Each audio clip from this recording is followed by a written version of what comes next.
Hello, and welcome to today's episode of The Daily Blend. I'm your host, AC, and we are joined in studio today by Carol Davit, who is the Executive Director of the Missouri Prairie Foundation. How are you, Carol? I'm great. Thanks so much for having me. Of course. Thank you for being here. So, first of all, before we talk about the event that you have coming up, just tell us a little bit about the Missouri Prairie Foundation. Sure.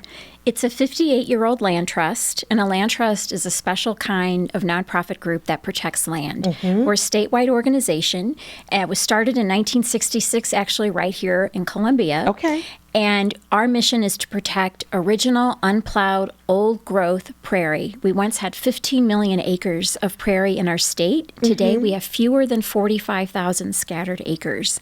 That's less than 1/2 of 1%. Oh, wow. Yet prairie was so important to our state, and the rich prairie soils really built Missouri's economy. But there still are these remnant prairies left with incredible plant and animal diversity, and some of these plants and animals can live only on these remnant prairies. So our mission is to protect as many of those as we can, to let all Missourians know about this prairie heritage, and we do that in lots of different ways, including our event coming up on August 17. Yeah, I was going to ask you, as you were talking, like, what are some of the ways that you help educate people on that? Because you're educating me right now. Well, thank you very much for having me on. Yes, we try to reach as many people as we can, many different ways. We have guided hikes on our prairies. We have a camp out. We have a free webinar series so that people can learn about prairie and landscaping with native plants wherever they are. So we have lots of different ways that we promote the work that we do and the importance of prairie. Yeah, I know the landscaping with native plants has become a really big thing, especially kind of around Columbia. I've seen a lot of it. I hear people talking about a lot of it. And so you guys do some education on that? Yes. In addition to our land trust work to protect prairies, we're also the home of the Grow Native Plant Marketing and Education Program. Okay. And it's 24 years old. We have 185 professional members who are native landscape experts.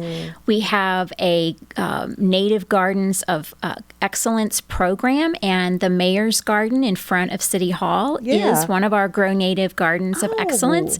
We have garden plans and a native plant database, and we organize native plant sales, lots of resources for people to learn about how important it is to landscape with native plants and how to do so beautifully. Yeah, that's the part, how to do so beautifully. So the education piece is really important. I really enjoy those and have started, because I don't know, I feel like I've heard people talking about it more recently online and on social media. And so now when I see them, like, I recognize them, I look for those.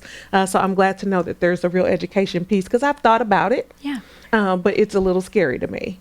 You know, just start with one plant. Okay. Just start with one plant. It's already an improvement. Okay. And, you know, gardening is never done. You start, you experiment, you enjoy, and no stress. That's really, I like that. That's, we say at home, take the next right step in front of you. So you're saying just start with one. Yes. Take that step, and then you can kind of go from there. Yes, Okay. Absolutely. All right, thank you. Okay, but your event coming up, you do have an event coming up, so tell us about that. Yes, we have our Missouri Prairie Foundation annual dinner will be August 17 in Columbia. Okay. And this is really a celebration of prairie.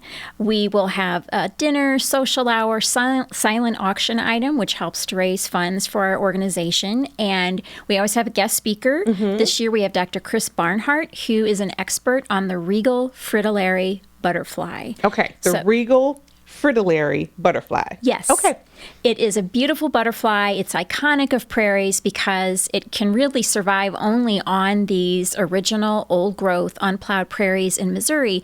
So it's an example of, even though we've lost so much prairie in our state, it's really wonderful that this species and so many others still are living and depend on these original prairies. We also will announce and present our Missouri Prairie Foundation Awards and a Grow Native Award. So it's a great celebration, and we invite everyone to come out and take part. Registration ends on August 8th. Okay. And so give me the event details. Where is the event? You said it's in Columbia, but where is it and what time? Yes, it is Saturday, August 17 Okay. at Stony Creek Hotel Okay. here in Columbia. And it starts at 5 o'clock. And all of the details to register are on our website. Just look for Missouri Prairie Foundation Annual Dinner on our Okay. website, on our event section on the homepage. Okay.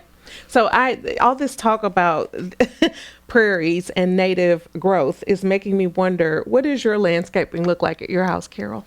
Well, I'm glad you asked. I live in Jefferson City. Okay. And when we moved there were beautiful canopy trees, oak trees, and there were some non-native shrubs in front, Yeah. boxwood, but I'm not going to take those out. Right. Okay. You know, you don't have to remove all non-native and put in native. Okay. So I kept the boxwood, but I have been adding gradually. Every summer, I'm adding more in my front yard.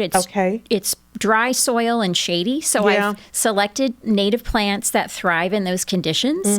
Along my driveway, I have a prairie garden because that's really the only place where I get a lot of sun. Okay. I have a really dry, rocky part of my yard, and I've used plants that are native to Missouri's glades, which are kind of like mini deserts. So because we have so many different habitats in Missouri, you can find plants for wet area of your yard, dry area of your yard, and so forth. That's really good to know. That's really good to know. I got on this succulent kick a few years back, and I bought them in pots, and I put them in my backyard, and that it is so dry, like it's super dry back there, and I am not very green thumb, like I'm bad at taking care of plants. But what I've noticed is they have jumped the pots and have started to populate the whole ground area there, and I haven't done a thing to make that happen, but I love it. And so I might be getting interested in this whole native plant thing. Yes. Well, I hope you, and I've got lots more information for you. If I you bet want to you go, do. Yeah. I bet you do. Okay, well then I'll have to reach out to you, and maybe you can help me get my things together. And maybe it doesn't feel so fearful when you have some education about it. Absolutely. I don't have to be afraid of it. No. Okay, well thank you so much for joining us. It is moprairie.org where people can find more information. They can register for the event, and I'm sure they can get some of that great education that you just talked about. Yes. So Carol, thank you so much for joining us. We appreciate you. Thank you.